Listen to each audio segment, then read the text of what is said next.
Hi, I'm Chad with Move Forward Guitar. This lesson is from our series CAGED Theory. In this lesson, I'm going to show you how to take the information that we went over from the last lesson and use that to play one chord up and down the fretboard. First off, if you like all the diagrams for this series, including the diagrams for this lesson, you can download our free e-guide, CAGED Theory. But I am working on it as I'm filming this lesson, so it might not be available as you're watching this lesson. If it is available, a link will pop up on the screen that'll allow you to download it. And like I said, it's free, so there's no reason not to download it when it is available. This is part 2 from our series CAGED Theory. If you'd like to go back and start at the beginning, you can click the link on the screen.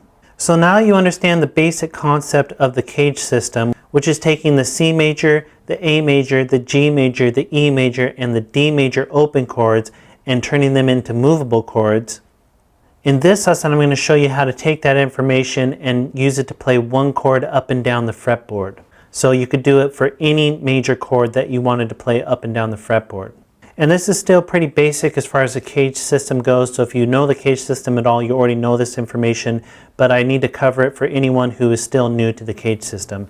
And like I said, in these upcoming lessons, I'm really going to dive deep into more about it. So you know how to take any of these CAGED chords now and turn them into movable chords. I showed that in the last lesson. Now I'm going to show you a practical way to use that, and that's to take any one major chord and play it up and down the fretboard. So that means you're not just locked into playing, for example, a C major chord like you see on your screen. You're not just locked into playing it in one spot like as an open chord, which would be playing it in one position, which would be the open position. Or you may know the basic bar chords that are in different positions, but now using the CAGED system, you can play it up and down the whole fretboard. So the first thing to do is just visualize where your C notes are on the 6th string, the 5th string, and the 4th string. So if you don't have the notes on your fretboard memorized, that's something that's important to do for understanding the CAGED system and really understanding anything on guitar. But even if you don't have that memorized yet, you can watch this and just memorize them, and eventually this will all be useful to you. So what we're going to do is just start with the lowest one towards the headstock, which would be this note right here. Technically, these two notes are the same pitch, they're unison notes, but I'm just talking about starting with the one closest to the headstock. So now we're going to play a C major chord up and down the fretboard using all the CAGED chords that we went over in the last lesson. So obviously a C major chord, right, starting here on the root would be a C major open chord. But from this same note, we can actually get our C major bar chord using the A shape, which would look like this. So automatically we have two places we can play a C major chord. We can play it in the open position, or we can play it in the 3rd position as a bar chord using the A shape.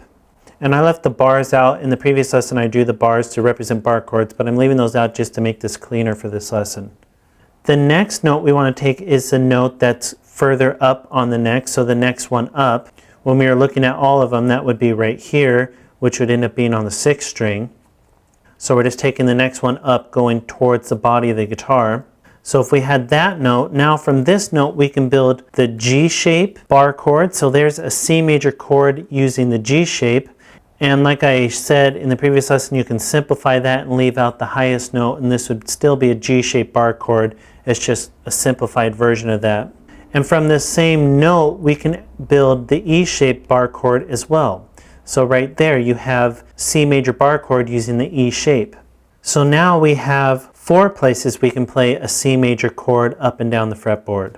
We have open position, we have it in 3rd position using the A shape, we have it in 5th position using the G shape, and we have it in 8th position using this E shape. So far we've covered C, A, G, and E. The last one is obviously D. So we take the next C going up the fretboard, which is right here. If we were looking at all the C's that we were talking about, it would be this one right here. We're just going up the fretboard to get the next one. So from there we can build our D shape. So there's a C major chord using the D shape. And really, since we didn't really cover the C shape as a bar chord, we covered it as an open chord right here. We can play this 1 octave higher, 12 frets, and make that into the bar chord. So here's a C major bar chord using the C shape. So now if we see a C major chord on a chart, or if we want to play a C major chord in any song, You're not just stuck to one place to play. You're not just stuck with the open position or the basic bar chords that you might know. You can play it in open position. You can play it as the A shape moving up the fretboard. You can play it as a G shape moving up the fretboard. You can play it as the E shape moving up the fretboard. You can play it as a D shape moving up the fretboard, and then you can turn the open chord into a bar chord an octave higher and play that. So now you've covered pretty much your whole fretboard being able to play C major chords. And you could repeat this as well up the fretboard depending how many frets your guitar has. For example, right here you could create the A shape again. I just didn't draw it because if you understand how the guitar is laid out, everything an octave higher, 12 frets up, just repeats. And it just depends how many frets on your guitar. If you're playing an acoustic guitar, that'd be really hard to reach, if not impossible. Here's your C major open chord. Here's the A shape. Here's the G shape, the simplified version. Here's the E shape. Here's the D shape. And here's the C shape. One octave higher than the open position. So now we can do this with any major chord. Take any root, we can do the exact same thing. It's just obviously going to land on different spots on the fretboard. For example, if we took A flat, which is a chord that you can't play unless you play bar chords, we're not just stuck to playing the basic bar chords, we can play it up the whole fretboard using the CAGED system. So if we find the A flats on the 6th string, the 5th string, and the 4th string, we start with the one closest to the headstock, which happens to be the one on the 6th string. We can build our G shapes. So there's an A flat major bar chord using the G shape. From that same low note, we can build our E shape. So there's an A flat major bar chord using the E shape. From this note right here, which is the next A flat moving up towards the body of the guitar, we can build our D shape. So that's an A flat major chord using the D shape. From our next A flat moving up the fretboard, which was right here, which is on the 5th string, we can build our C shape. Here's an A flat major bar chord using the C shape.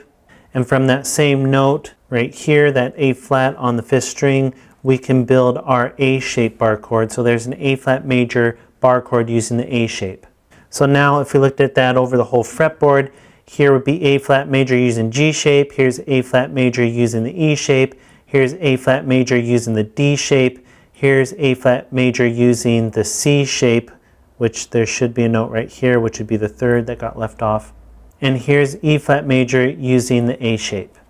And again, this G shape could just repeat one octave higher if you wanted, and if you had an electric guitar or a guitar that had enough room up the fretboard. So hopefully that really opens up your eyes how you can use the CAGED system for playing chords up and down the fretboard. Again, like I said, this is still basic part of the CAGED system. We're going to dive deeper into it through the next lessons.